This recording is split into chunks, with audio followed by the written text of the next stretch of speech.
ಪ್ರಧಾನಮಂತ್ರಿಗಳು ಇವತ್ತು ವಯನಾಡಿಗೆ ಭೇಟಿ ಕೊಟ್ಟರು. ಅಲ್ಲಿ ಎಲ್ಲ ಪ್ರದೇಶಗಳನ್ನು ನೋಡಿದ್ರು, ಸಂತ್ರಸ್ತರನ್ನ ಭೇಟಿ ಮಾಡಿದ್ರು, ಶಿಬಿರ ಆಸ್ಪತ್ರೆಗಳಿಗೆ ಹೋದರು, ಜನನ ಮಾತಾಡಿಸಿದ್ರು ಮತ್ತು ಕೇರಳದ ಮುಖ್ಯಮಂತ್ರಿಯ ಜೊತೆಯೇ ಕುಳಿತುಕೊಂಡು ಒಂದು ರಿವ್ಯೂ ಸಭೆಯನ್ನು ಕೂಡ ಮಾಡಿದ್ರು.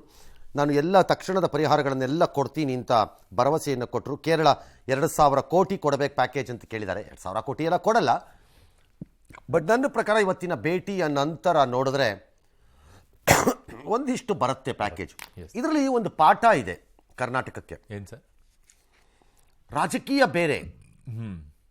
ಪ್ರಧಾನಮಂತ್ರಿ ಬಂದಾಗ ನಮ್ಮ ಚೀಫ್ ಮಿನಿಸ್ಟರು ನಾನು ಯಾಕೆ ಹೋಗ್ಬೇಕು, ನಾನು ಬರಲ್ಲ, ಬಾಯ್ಕಾಟ್, ನಾನು ಹೋಗಲ್ಲ ಅನ್ನೋದು ಇಟ್ಸ್ ನಾಟ್ ಕರೆಕ್ಟ್. ಅಲ್ಲಿ ಕಮ್ಯುನಿಸ್ಟು, ಹೌದು, ಕಮ್ಯುನಿಸ್ಟ್ ಚೀಫ್ ಮಿನಿಸ್ಟರ್ ಹೋಗಿ ರಿಸೀವ್ ಮಾಡ್ಕೊಂಡು ಅವ್ರ ಕೆಲಸ ಅವ್ರು ಮಾಡ್ಕೊಂಡ್ರು. ಬೇಕಾಗಿದೆ ಅವರಿಗೆ. ಇದಾದ ಮೇಲೆ ಅವ್ರು ಕೊಡದೇ ಇದ್ರೆ ಬೈಯಕ್ಕಾರು ಜಾಗ ಇದೆ. ಅವ್ರ ಪಾತ್ರ ಅವ್ರು ನಿಭಾಯಿಸಿದ್ದಾರೆ. ಅಷ್ಟೇ. ಒಂದು ಸೂಕ್ಷ್ಮವಾಗಿ ಒಂದಿದೆ, ನೋಡೋಣ ಭವಿಷ್ಯದಲ್ಲಿ ನಮ್ಮ ರಾಜ್ಯದಲ್ಲಿ ಹಂಗೆಲ್ಲ ಆಗದೆ ಬೇಡಪ್ಪ, ನಮ್ಮ ರಾಜ್ಯದಲ್ಲಿ ಯಾಕೆ ಸವಾಸ.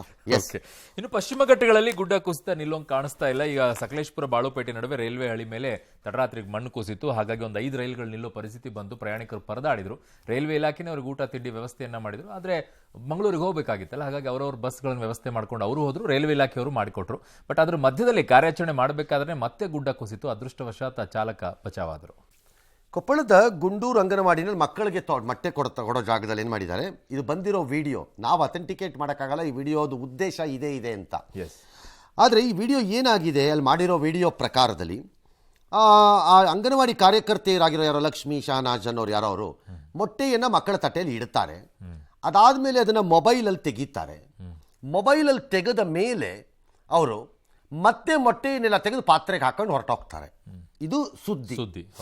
ಇದು ವಿಷಯ ಗಮನಕ್ಕೆ ಬಂದ ಕೂಡಲೇ ಮಂತ್ರಿಗಳು ಅವರಿಬ್ಬರನ್ನು ಸಸ್ಪೆಂಡ್ ಮಾಡಿದ್ದಾರೆ. ಅವರು ಹೇಳ್ತಿದ್ದಾರೆ, ನಾವು ತಪ್ಪು ಮಾಡಿಲ್ಲ, ಮೊಟ್ಟೆ ಸಿಪ್ಪೆ ಸರಿಯಾಗಿ ಸುರಿದಿರಲಿಲ್ಲ, ಹೀಗಾಗಿ ವಾಪಸ್ ತಗೊಂಡ್ವಿ ಅಂತ ಸಮಜಾಯಿಷಿ. ನೋ, ಆ ಸಮಜಾಯಿಷಿ ಒಪ್ಪಕ್ಕಾಗಲ್ಲ. ಯಾಕೆ ಒಪ್ಪಕ್ಕಾಗ್ಲಿಕ್ಕಿಲ್ಲ ಅಂತ ನನ್ನ ವಾದ. ಯಾಕೆ ಅಂದರೆ, ಸರಿಯಾಗಿ ಸುಲಿಯದ ಮೊಟ್ಟೆಯನ್ನು ತಟ್ಟೆಯಲ್ಲಿ ಇಟ್ಟು ಸರ್ಕಾರಕ್ಕೆ ಮೊಟ್ಟೆಯನ್ನು ಕೊಟ್ಟಿದ್ದೀವಿ ಅಂತ ವರದಿ ಹೆಂಗೆ ಕೊಡ್ತೀರಿ? ಅದೆಂಗೆ ವರದಿ ಕೊಡ್ತೀರಿ ನೀವು? ನಿಮ್ಮ ವರದಿಯ ಪ್ರಕಾರ ಮೊಟ್ಟೆ ಸರ್ವ್ ಆಯಿತು, ನಿಮ್ಮ ವರದಿ ಪ್ರಕಾರ. ಸರಿಯಾಗಿ ಸುಲಿಯದ ಮೊಟ್ಟೆಯನ್ನು ಫೋಟೋ ಯಾಕೆ ತೆಗಿತೀರಿ? ಚೆನ್ನಾಗಿ ಬೇಯಿಸ್ಬಿಟ್ಟು ಕೊಡಬೇಕು ತಾನೇ. ಫೋಟೋ ಯಾಕೆ ತೆಗಿತೀರಿ? ಅದನ್ನ ನಂಗೆ ಅರ್ಥ ಆಗಲಿಲ್ಲ. ಅಲ್ಲಿ ಅಲ್ಲ, ಸುಲಿದೇನೆ ಮಕ್ಕಳು ಪಾಪ ಹಂಗೆ ಸುಲಿದಿಲ್ಲ ಅಂತಾನೆ ಇಟ್ಕೊಳ್ಳೋಣಪ್ಪ, ಬೆನಿಫಿಟ್ ಆಫ್ ಡೌಟ್. ಸುಲಿದೇ ಇರೋದು ನಿಮ್ಗೆ ಗೊತ್ತಿತ್ತಲ್ಲ, ಫೋಟೋ ಯಾಕೆ ತೆಗೆದ್ರಿ? ಅದಕ್ಕೆ ವಿಡಿಯೋ ಮಾಡಿ ಅಪ್ಲೋಡ್ ಯಾಕೆ ಮಾಡ್ತೀರಿ? ಅದೊಂದು ಅಪ್ಲೋಡ್ ಮಾಡೋ ಸಿಸ್ಟಮ್ ಇದೆ ಅವರಲ್ಲಿ. ಅಪ್ಲೋಡ್ ಯಾಕೆ ಮಾಡಿದ್ರಿ? ಹಾಗಾದ್ರೆ ಅಂದ್ರೆ ಈಗ ಸರ್ಕಾರದಲ್ಲಿ ಏನು ಅನ್ಕೋಬೇಕು, ನಿಮಗೆ ಇವತ್ತಿಗೆ ಬರಲಿಲ್ಲ ಅಂತ ಇಟ್ಕೊಳ್ಳೋಣ. ಫಾರ್ ಎಕ್ಸಾಂಪಲ್, ಕೊಟ್ಟಿಲ್ಲ ಇಲ್ಲ, ನೀವು ತಗೊಂಡೋಗಿಲ್ದೇ ಇರ್ಬೋದು, ಮಕ್ಕಳಿಗೆ ಮೊಟ್ಟೆ ಹೋಗಿಲ್ಲ ಅಂತ ಆಯ್ತು ಅಲ್ಲಿ, ಬಟ್ ಫೋಟೋ ಪ್ರಕಾರ ಮೊಟ್ಟೆ ಹೋಗಿದೆ ಅಂತ ಹೆಂಗಾಗತ್ತೆ? ಎಸ್. ಇನ್ನು ಪ್ಯಾರಿಸ್ ಒಲಿಂಪಿಕ್ಸ್ನಲ್ಲಿ ಕಳೆದ ರಾತ್ರಿ ರೆಸ್ಲರ್ 21 ವರ್ಷದ ಅಮಾನ್ ಸಹರಾವತ್ 57 ಕೆಜಿ ಫ್ರೀ ಸ್ಟೈಲ್ ವಿಭಾಗದಲ್ಲಿ ಕಂಚಿನ ಪದಕ ಗೆದ್ದಿದ್ದಾರೆ. ಇದರೊಂದಿಗೆ 6 ಪದಕಗಳ ಸಂಖ್ಯೆ ಆಗಿದೆ. ಹಾಗೆ ಅಮಾನ್ ಸಹರಾವತ್ ಕೂಡ ತೂಕದ ಕಾರಣದಿಂದ ಸ್ವಲ್ಪ ಮಿಸ್ ಆಗ್ತಾ ಇದ್ರು. ಬಟ್ ಫೈನಲಿ ಅವರು 10 ಗಂಟೆಯೊಳಗೆ 4.5 ಕೆಜಿ ತೂಕ ಇಳಿಸಿದ್ರಂತೆ. ಕಾರಣ 61 ಕೆಜಿ ಇತ್ತು. ಬಿಸಿನೀರಿನ ಸ್ನಾನ, ಟ್ರೆಡ್ಮಿಲ್, ಜಿಮ್ಮು, ಸೋನಾ ಬಾತು ಎಲ್ಲ ಮಾಡಿ ಇಳಿಸಿದಾರಂತೆ. ಅಯ್ಯೋ, ಎಂತ ಮಿಸ್ಟೇಕ್. ಯಾಕೆ ಸರ್? ಈ ಟೆಕ್ನಾಲಜಿ ನಮ್ಮ ವಿನೇಶ್ ಪೊಗಾಟ್ಗೂ ಗೊತ್ತಾಗ್ಬಿಟ್ಟಿದ್ರೆ ಸ್ವಲ್ಪ ಬೆಟರ್ ಆಗ್ತಿತ್ತು. ಇನ್ನೊಂದು 100 ಗ್ರಾಮ್ ಯಾಮರ್ಸ್ಬಿಡ್ಬೋದಾಗಿತ್ತು. ಕರೆಕ್ಟಾಗಿ 1.5 ಕೆಜಿ 1-2 ಕೆಜಿ ಅಷ್ಟೇ ಆಗಬೇಕು. ಏನೋ ಸುದ್ದಿ ಈಗ ಅದಲ್ಲ. 21 ವರ್ಷದ ಯುವಕ ಕಂಚಿನ ಪದಕವನ್ನು ತಂದಿದ್ದ, ಅದು ಸುದ್ದಿ. ವಿನೇಶ್ ಪೊಗಟ್ ಬೆಳ್ಳಿ ಪದಕದ ಭವಿಷ್ಯ ತೀರ್ಮಾನ ಆಗಬೇಕು. ಈಗ ಆಗತ್ತೆ, ರಾತ್ರೇನೆ ಕ್ರೀಡಾ ಮಧ್ಯಸ್ಥ ಮಂಡಳಿ ತೀರ್ಪು ಕೊಡುತ್ತೆ. ಅವ್ರಿಗೇನೋ ಸ್ವಲ್ಪ ಎಕ್ಸ್ಟ್ರಾ ಟೈಮ್ ಕೊಟ್ಟಿದ್ರು, ಹಾಗಾಗಿ ಈಗ ರಾತ್ರಿ ಬರುತ್ತೆ. ಈ ಮಧ್ಯೆ ನಮ್ಮ ಹಾಕಿ ಟೀಮ್ನ ಕೆಲವು ಪ್ಲೇಯರ್ಗಳೆಲ್ಲ ವಾಪಸ್ ಬಂದಿದ್ದಾರೆ. ಅವ್ರಿಗೆ ಅದ್ದೂರಿ ಸ್ವಾಗತವನ್ನು ಕೊಟ್ಟಿದ್ದಾರೆ ಮತ್ತು ವಿಮಾನದಲ್ಲಿ ಸಹಪ್ರಯಾಣಿಕರು ಅವ್ರಿಗೆಲ್ಲರಿಗೂ ಚಪ್ಪಾಳೆ ಹೊಡೆದವ್ರನ್ನ ಇದು ಮಾಡಿದ್ದಾರೆ. ಅವರೆಲ್ಲ ಆಮೇಲೆ ಧ್ಯಾನ್ ಚಂದ್ ಪ್ರತಿಮೆಗೆ ಹೋಗಿ ಪುಷ್ಪನಮನ ಎಲ್ಲ ಸಲ್ಲಿಸಿದ್ದಾರೆ. ನಾಳೆ ಸಮಾರೋಪ ನಡೆಯುತ್ತೆ. ನಮಗೆ ಸಮಾರೋಪದ್ದು ದೊಡ್ಡದಲ್ಲ, ಬ್ರಿಜೇಶು, ಶ್ರೀಜೇಶು ಮತ್ತು ಮನುಬಾಕರ್ ಎಲ್ಲ ಅದನ್ನು ಲೀಡ್ ಮಾಡ್ತಾರೆ, ಎಲ್ಲ ನಿಜ. ನಮಗಿರೋ ಕುತೂಹಲ ವಿನೇಶ್ ಪೊಗಾಟ್ಗೆ ಏನಾದ್ರು ಒಂದು ಕಾನ್ಸೋಲೇಷನ್ ಏನಾದ್ರು ಇದೆಯೋ ಅನ್ನೋದು ನಮ್ಮ ಪ್ರಶ್ನೆ ಈಗ ಸದ್ಯ. ಇನ್ನು ಕೊಲೆ ಕೇಸಲ್ಲಿ ದರ್ಶನ್ದು ಮತ್ತು ಅವ್ರ ಗ್ಯಾಂಗ್ ಎಲ್ಲ ಯಾರ್ಯಾರು ಜೈಲಿಗೆ ಸೇರಿದ್ದಾರೆ ಎಲ್ಲ 50 ದಿನ ಆಯಿತು. ಈಗೇನೋ ಹೊಂದ್ಕೋತಾ ಇದ್ದಾರಂತೆ ಅಲ್ಲಿ ಸೆಟಪ್ ವಾತಾವರಣಕ್ಕೆ. ಹೊಂದ್ಕೊಳ್ಳೇಬೇಕು, ಏನು ಮಾಡೋಕ್ಕಾಗತ್ತೆ. ಅದಕ್ಕೆ ಮನೆ ಊಟ ಇಲ್ಲ ಅನ್ನೋದಾದ್ಮೇಲೆ ಜೈಲು ಊಟಕ್ಕೆ ಅಡ್ಜಸ್ಟ್ ಆಗಬೇಕಪ್ಪ. ಅದು ದೇಹ ಮನಸ್ಸು ಎಲ್ಲ ಹಾಗೆ ಹೊಂದ್ಕೊಳ್ಳುತ್ತೆ ಅದಾದಮೇಲೆ. ಈ ಮಧ್ಯೆ ಹಾಸ್ಯನಟ ಚಿಕ್ಕಣ್ಣಯಿಂದ 164ನಲ್ಲಿ ಪೊಲೀಸರು ಹೇಳಿಕೆಯನ್ನು ದಾಖಲಿಸಿ ಅವರನ್ನು ವಿಟ್ನೆಸ್ ಮಾಡ್ಕೊಂಡಿದ್ದಾರಂತೆ. ಓಕೆ, ಸಾಕ್ಷಿಯಾಗಿ. ಇನ್ನು ಕೇರಳದ ಕ್ರಿಮಿನಲ್ ಹಿನ್ನೆಲೆ ಯುವಕನ ವಿರುದ್ಧ ಕೇಳಿ ಬಂದಿದ್ದ ಲವ್ ಜಿಹಾದ್ ಆರೋಪ ಕೇಸ್ಗೆ ಈಗ ಟ್ವಿಸ್ಟ್ ಸಿಗ್ತಾ ಇದೆ. ಏನು, ಕೇರಳ ಹೈಕೋರ್ಟ್ ಗ್ರೀನ್ ಸಿಗ್ನಲ್ ಕೊಟ್ಟಿದ್ದಕ್ಕೇನೆ ಅಶ್ಫಾಕ್ನ ಹಿಂದೂ ಯುವತಿ ವಿಸ್ಮಯ್ ಮದುವೆ ಆಗಿದ್ರಂತೆ. ಇದರೊಂದಿಗೆ ಹಿಂದೂ ಸಂಘಟನೆಗಳೇನು ಹೋರಾಟ ಮಾಡಿದ್ರು ಅದು ಯಾವುದು ಕೂಡ ಪ್ರಯೋಜನ ಆಗಿಲ್ಲ ಅಂತಿದ್ದಾರೆ. ಈಗ ವಿಎಚ್ಪಿ ಮುಖಂಡ ಶರಣ್ ಪಂಪೇಲ್ ಅವರ ತಂದೆಗೇನೋ ಆ ಹುಡುಗಿಯ ತಂದೆಗೆ ಕ್ಷಮೆ ಕೇಳಿದ್ದಾರೆ. ಶೇಖ್ ಹಸೀನಾ ಗದ್ದಿಗೆಯಿಂದ ಇಳಿದ್ರೂ ಬಾಂಗ್ಲಾದಲ್ಲಿ ಪ್ರತಿಭಟನೆಗಳೇ ನಿಲ್ತಾ ಇಲ್ಲ.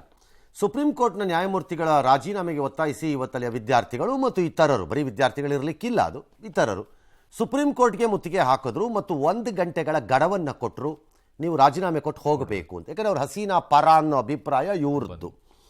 ಏನೇ ಅವ್ರು ಅದಾದ ಮೇಲೆ ನನಗೆ ಯಾಕೆ ಬೇಕು ಅಂತ ಹೇಳಿ 1 ಗಂಟೆಗಳಾದಮೇಲೆ ರಾಜೀನಾಮೆ ಕೊಟ್ಟರು, ತೊಗೊಂಡೋಗಿ ಅಧ್ಯಕ್ಷರು ಕೊಟ್ಟಾಯಿತು. ಅವರು ಹೋರಾಟಗಾರರು ನಾವು ಹೇಳಿದವ್ರು ನಾಮಿನೇಟ್ ಮಾಡಬೇಕು ಅಂತ ಏನೋ ಹೇಳಿದಾರಂತೆ. ಈ ಮಧ್ಯೆ ಹಿಂದೂಗಳು ಭಾರತಕ್ಕೆ ಬರೋದಕ್ಕೆ ಟ್ರೈ ಮಾಡ್ತಿದ್ದಾರೆ. ಅಲ್ಲಿ ಕೂಚ್ ಬಿಹಾರ್ ಗಡಿನಲ್ಲಿ ಹಿನ್ನೀರಲ್ಲಿ ನಿಂತ್ಕೊಂಡು ನಮ್ಮನ್ನು ಬಿಟ್ಕೊಳ್ಳಿ, ದಯವಿಟ್ಟು ಭಾರತಕ್ಕೆ ಸೇರಿಸ್ಕೊಂಬಿಡಿ ಅಂತ ಕೇಳ್ತಿದ್ದಾರಂತೆ. ನಮ್ಮವ್ರು ಇನ್ನೂ ಅದಕ್ಕೆ ಒಪ್ಪಿಲ್ಲ. ಸರ್ಕಾರ ತೀರ್ಮಾನ ತಗೊಳ್ಳೋವರೆಗೂ ಅಲ್ಲೇ ಇರಬೇಕು ನೀವು ಅಂತ ಹೇಳಿದ್ದಾರೆ. ಮುಂದೆ ಏನು ಮಾಡುತ್ತೋ ಭಾರತ ಸರ್ಕಾರ ಗೊತ್ತಿಲ್ಲ.